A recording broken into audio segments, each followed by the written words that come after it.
அன்பான மாணவர்களே, உங்கள் அனைவருக்கும் வணக்கம், நல்வாழ்த்துக்கள்.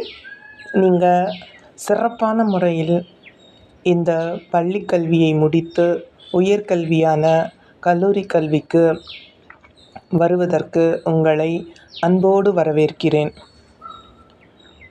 இப்போ நம்ம ஆன்லைனில் 12th ஸ்டாண்டர்ட் முடித்த குழந்தைங்க எப்படி அப்ளிகேஷன் போடுறது, அதற்கு முதல்ல எப்படி ஆன்லைனில் ரிஜிஸ்டர் பண்ணுறது அப்படிங்கிறத இப்போது நம்ம இந்த ஷார்ட் வீடியோவில் பார்க்க போகிறோம்.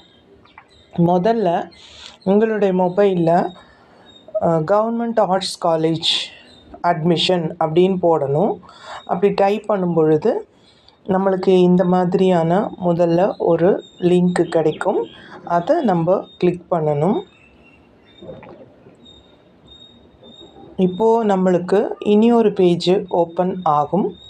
அந்த பேஜில் தான் எப்படி நம்ம லாகின் பண்ணுறது, நம்ம அப்ளிகேஷனை போடுறதுக்கு எப்படி ரிஜிஸ்டர் பண்ணுறது அப்படிங்கிற ஒரு தகவல் இருக்கும். முழுமையாக நம்ம மேலேருந்து கீழே வரைக்கும் ஸ்க்ரோல் பண்ணி என்னெல்லாம் வேணும் அப்படிங்கிறத நம்ம இப்போது தெரிஞ்சுக்க போகிறோம். முதல்ல நம்ம செய்ய வேண்டியது என்ன அப்படின்னா யூசர் ரிஜிஸ்ட்ரேஷன். யூசர் அப்படிங்கிறது இப்போது நம்ம ஒரு மாணவன். நான் தான் இப்போ பாஸ் பண்ணியிருக்கேன். நான் ஆன்லைனில் அப்ளிகேஷன் போடணும்னு நினைக்கிறேன். அப்போ நான் இந்த வெப்சைட் அட்ரஸை கூகுள் சர்ச் பாரில் போட்டுட்டு உள்ளே லாகின் பண்ணணும்.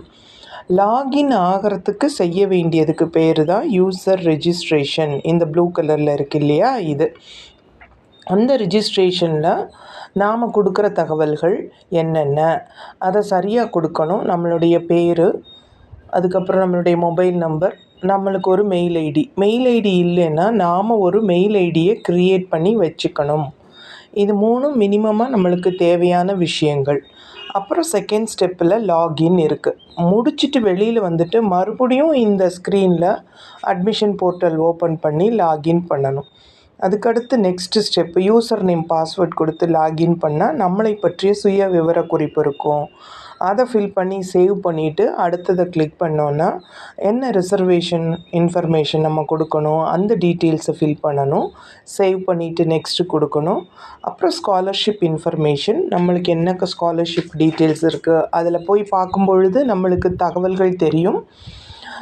அந்த தகவல்களை தெரிஞ்சு அதை கலெக்ஷன் பண்ணி அந்த டேட்டாவை அதுக்கப்புறமா ஃபீடு பண்ணணும். அப்புறம் சேவ் பண்ணிவிட்டு நெக்ஸ்ட்டு ஸ்டெப்புக்கு போகணும்.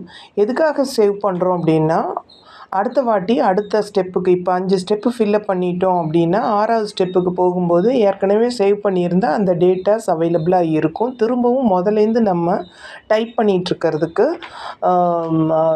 நேரம் செலவிடாமல் இருக்கிறதுக்காகவும் நம்மளுடைய தரவுகள் ஆல்ரெடி அதில் பதிவேற்றம் பண்ணினதை பாதுகாக்கிறதுக்காகவும் தான் நம்ம சேவ் பண்ணுறோம்.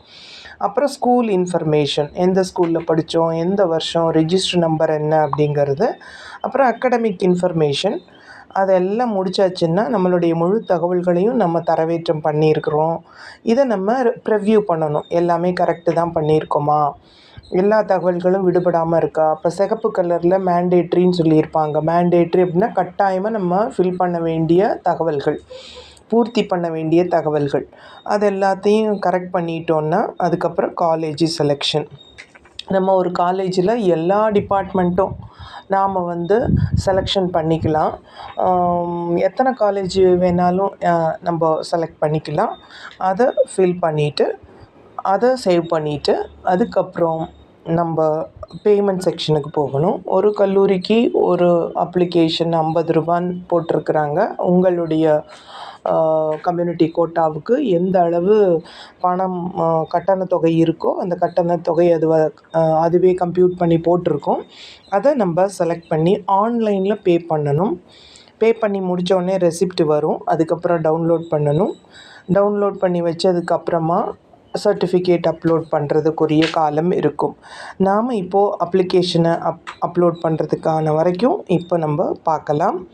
இப்போது இத்தனை தகவல்களை நம்ம செய்யும்பொழுது இப்போ நம்ம செய்ய போகிறது only click here for registration.